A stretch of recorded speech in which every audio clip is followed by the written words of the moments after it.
Okay, bear with me folks, I am in the middle of making a new movie review set here at home, so right now this room is a slaughterhouse of shelf pieces, and the camera sitting on a popcorn bucket that's on a chair that's on a TV tray. And I need to get some better lighting in here too, but it's okay, I've got temporary shelf in the background. What else could I put on there? I did get some free Sonic stuff when I was at the movie, so I got a comic book. We can just put that, we'll just stick that right in there. And the poster, well, I'm gonna need the nails for the shelf body parts laying down there, so we'll just stick this right here.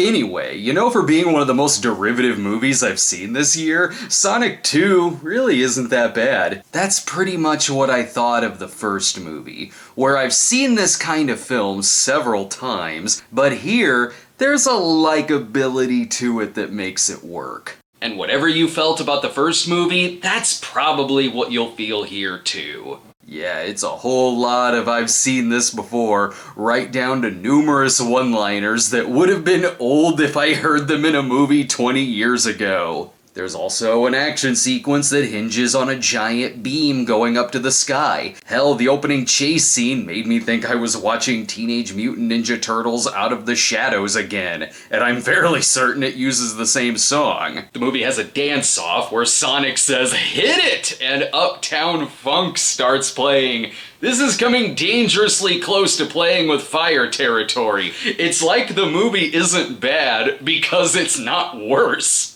But through the wildly dated jokes and scenarios, there is a lot of stuff that still elevates it. Jim Carrey, of course, who is a treasure anytime he's on screen, and it's still a blast watching him go classic old school Jim Carrey times about 10. He's got a magic to him, where he says a lot of really bad lines, stuff like "later hater," but the infectious energy he puts into his delivery and his physical performance made me glad anytime he was on screen. Knuckles is great in this, and Idris Elba was a perfect casting choice. This character is badass, and can be pretty intimidating at times. What I love about him, though, is that he's a funny character who isn't trying to be funny or cracking jokes. It's him being out of place in this world that makes him a really humorous character. Tails is pretty annoying, but I like when Sonic and Tails go into a Serbian tavern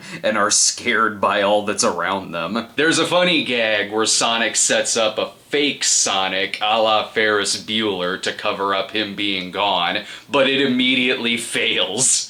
There are good laughs here, even in some scenes that overall don't work. There's a subplot with a wedding, and when it first cut to it, I was like, oh my god, is this gonna break the flow of the movie? And no, it doesn't. It's got solid gags, but there is a reveal involving some characters at the wedding, and look, I buy everything else in this movie, all the crazy shit that happens, because I accept that all of this Sonic stuff can happen in this universe.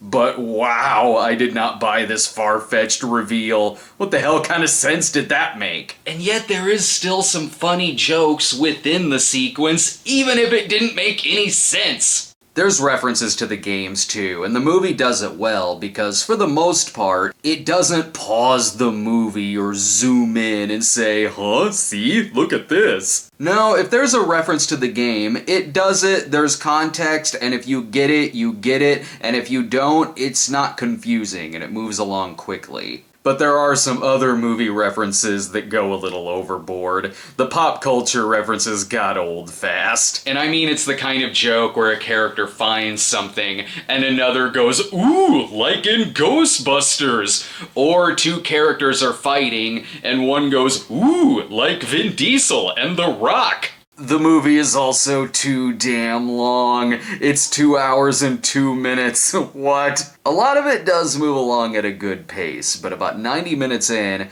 I honestly thought we were wrapping up because something very climaxy happens. But nope, there's 30 minutes left where Dr. Robotnik has to become Magneto. I was ready for the movie to end. It did overstay its welcome.